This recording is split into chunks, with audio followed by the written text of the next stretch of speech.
Hi everyone, it is your English language lesson channel again.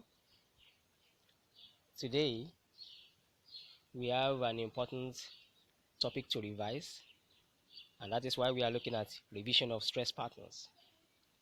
You will recall that many weeks back we looked at stress patterns in English language, and we did discuss that English language is a stress language. Therefore, it has its own way of stressing words, and that stress is significant for meaning in English language. Before we proceed, as I do at every lesson, we will quickly look at our Bible reference. What is our Bible reference for today?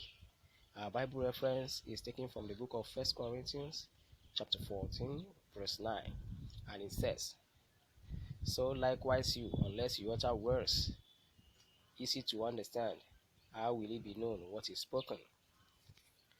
You can see that unless we pronounce our words correctly, it may not be understood. So the Bible affirms the significance of accurate pronunciation as a prerequisite for being understood when one speaks. Our behavioral objectives for today are four. At the end of the lesson, it is expected that everyone should be able to define stress in English language, identify monosyllabic, disyllabic, and polysyllabic words. It is also expected that everyone should be able to state the rules for stressing mono, di, and polysyllabic words. And lastly, we expect that at the end of these lessons, we should be able to stress English words correctly. Now, let's start. What is stress in English language? English language is a stressed language. This means that when an English word is pronounced, all the syllables are not pronounced with equal force. Stress, therefore, is the amount of breath force and muscular energy with which a syllable is pronounced. Take, for instance, when you pronounce the word father, there is a higher degree of force in pronouncing the first syllable in that disyllabic word. That therefore means that a stressed syllable is pronounced louder and longer with high pitch. The syllable uttered with greater force is said to be stressed. When you pronounce the word and a syllable is pronounced louder and stronger than others, it means that syllable is stressed, and that is what is called primary stress. Other syllables, there is also what is called secondary stress. That is the one stressed next to the primary stress. So all the other syllables other than the stress syllable are referred to as unstressed syllables or secondary stress. The stress syllable is usually marked by capital letters, at least for the sake of examination in WASI. It's usually marked by capital letters, although in the dictionary it's marked by a diacritic, a slant stroke at the beginning of that syllable. But now, take note, for exam purposes, at least for WASI, the stress label is usually written in block letters. Now, what are the types of stress we have? We have monosyllabic, disyllabic, and polysyllabic words.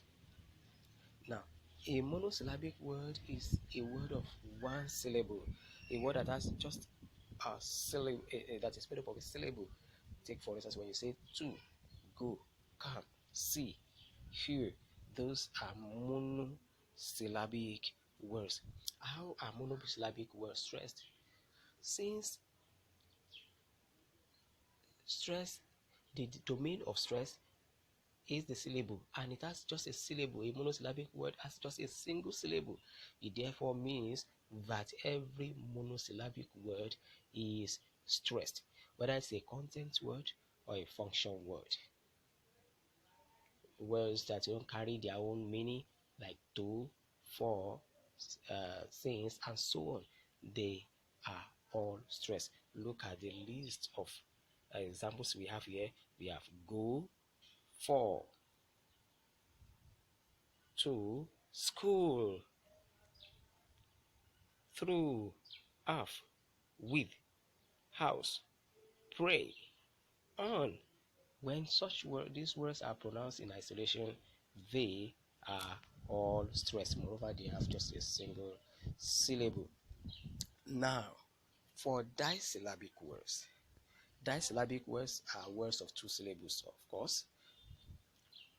But disyllabic words, unlike monosyllabic words, are stressed differently. Since it has disyllabic words have two syllables, it means one of the syllables we have to be stressed. Then how do we stress them? Well, the rule states that if a disyllabic word is a noun, an adjective, or an adverb, it is stressed on the first syllable. Did you hear that? If a disyllabic word is a noun, an adjective, or an adverb, it is stressed on the first syllable. But if it is a verb, it is stressed on the second syllable. Most verbs are stressed on the second syllable. Now look at the list of the words we have here. For nouns, we have window, teacher, foolish, quickly, younger, dirty, ancient, wrongly, manning, fearful. For verbs, allow, prepare, report, believe, protect, pronounce, repel, dismiss, withdraw, promote. Now you can see in all these verbs that you can get. Did you notice something unique about these verbs? In particular, you will discover that in all these words, prefixes and suffixes are not usually stressed. In the verbs, most of these verbs have prefixes, and the prefixes are not stressed. Look at even the nouns. Some of them have suffixes, and the suffixes are not stressed.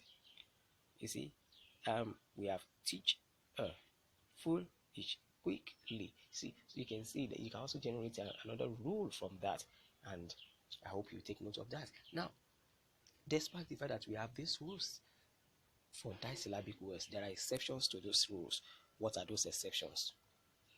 For nouns and adjectives, we have some words that do not follow those rules. They are just exceptions. Look at them: canteen, believe, police, machine, success, champagne, estate, lead, cassette. Did you hear those words? Let me go over them again: canteen, believe, police, machine, success, champagne, estate, elite, cassette. Now you will see that these words, contrary to the general rule given that disyllabic words that nouns and adjectives are usually stressed on the first syllable, these ones defy that rule. Now look at the following verbs. Even though we earlier stated that most verbs are stressed on the second syllable, these ones are exceptions to that rule. Look at them: listen, purchase, tarnish, vomit, publish. Listen, purchase, tarnish, vomit, publish. Okay, let's now go to polysyllabic words. Polysyllabic words, these are words of 3 syllables and above. If you have any word of 3 syllables and above, those are called polysyllabic words. Now, in polysyllabic words, there can be stressed in three possible positions or syllables, which are known as ultimate, penultimate, and antepenultimate syllables. Ultimate syllable is the final syllable, the last syllable in a word, while penultimate syllable is the syllable next to the last syllable in a word, while antepenultimate syllable is the third syllable from the end of the word. When you have example of ultimate uh, stress on the primary stress on the ultimate syllable is the word registrar. Registrar. Stress on the last syllable. An example of primary stress on penultimate syllable is the word comedian. Comedian is stress on the penultimate syllable, and the one stress on an example of word stress on the antepenultimate syllable is the word educate. Educate. Educate. Educate. Now, let us now take these three the rules governing how to stress words on these three positions one after the other. Primary stress on ultimate syllable. That is when you see that the last syllable in a word is stressed. Polysyllabic words that end with EE, QUE, ERE, ADE, ESE, ETTE, and NON are usually stressed on the ultimate syllable, that is the last syllable in the word. Did you hear that rule? Let me state it again. Polysyllabic words that end with EE, QUE, ERE, ADE, ESE, ETTE, and NON are usually stressed on the ultimate syllable rather, that is the last syllable. Look at the following examples: employee, committee, detainee, communique, Siamese, afternoon, registrar, lemonade. Let me go over them again. Employee, committee, detainee, communique, Siamese, afternoon, registrar, lemonade. Now, the second rule, that is when primary stress on penultimate syllable. Primary stress on penultimate syllable. In this case, the rule states that polysyllabic words that end with ION, IC, IAL, and IAN are usually stressed on the penultimate syllable, that is the second syllable from the end of the word. Let me repeat that. Polysyllabic words that end with ION, IC, IAL, and IAN are usually stressed on the penultimate syllable, that is the second syllable from the end of the word. Look at the following examples and say them after me.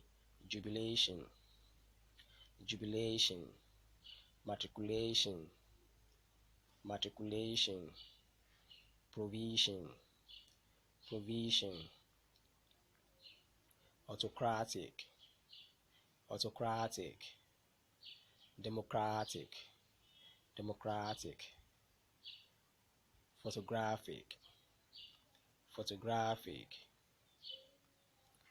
testimonial, testimonial, controversial, controversial, memorial, memorial, comedian, politician, politician, electrician, electrician. Can you think of words that fit into these examples? Okay, you can take note of that and give your own examples. Okay, now words primary stress on antepenultimate syllable. Words, how do we come about? How do we stress words that have their primary stress on the third syllable from the end of the word? The rule here states that polysyllabic words that end with PHY, ATE, CY, UM, AL, ANT, MENT, IFI, OGY, or ITY are usually stressed on the third syllable from the end of the word. That is what is called penultimate syllable. Now, look at the following examples. As I pronounce them, you pronounce after me. Photography, photography, geography, geography, philosophy, philosophy, educate, congratulate, congratulate, communicate, communicate, democracy, democracy, plutocracy, plutocracy, theocracy, theocracy, aquarium, aquarium, delirium, delirium, premium, premium, geographical, geographical, identical, philosophical, philosophical, participants, participants, significant, significant, environment, environment, development, development, petrify, petrify, electrify, electrify, biology, biology, apology, apology, identity, identity, community, community. Wow. Okay. So, with all these words, I want to believe that you have mastered what we're talking about. Here you have a revision exercise for you to take. Here I have 16 words. Stress them by indicating the syllable with the primary stress in capital letters. Okay, so let us recapitulate. We did say that English is a stressed language. Therefore, not all the syllables in English words are pronounced the same way. So there has to be a syllable called, there has to be a syllable that carries the primary stress, the one that will be pronounced louder, longer, with high pitch. So that is what is called stress, and that all monosyllabic words are stressed. However, disyllabic words are stressed differently. If a disyllabic word is a noun, an adjective or an adverb is stressed on the first syllable, but if it is a verb, it's stressed on the second syllable. For polysyllabic words, that is, words of 3 or more syllables, are stressed differently, and that there are 3 possible positions, 3 possible syllables where the primary stress can be placed. This can be the ultimate, which is the final syllable, penultimate, the one next to the final, and the antepenultimate syllable, which is the third syllable from the end of the word. And we have outlined the rules guiding the stress patterns of these words. First, words ending with ION, IC, IAN are usually stressed on the second syllable from the end of the word. If a word ends with TY, IFY, ATE, MENT, GY, AS, AL, and so on, they are stressed on the antepenultimate syllable. And there are words that are stressed on the last syllable in a word. Those are words that ends with EE, ETE, ETTE, RAR, NOON, ADE. Those words are stressed on the last syllable. You can go through the examples again, as I've given you, and you can also practice with more examples of your own. Now, I will be expecting the feedback from you from this exercise. Kindly attempt the questions, and if you need more clarifications on this topic, even though it's a revision lesson, kindly make your comments in the comment section and get back to me. I assure you that I'll get back to you. I'll provide clear answers to your questions. I wish you the best of luck as you continue in your study of English language. Keep studying, keep learning, and I assure you, in a matter of short time from now, you'll be a master of the language. Thank you. God bless you, and have a very nice day.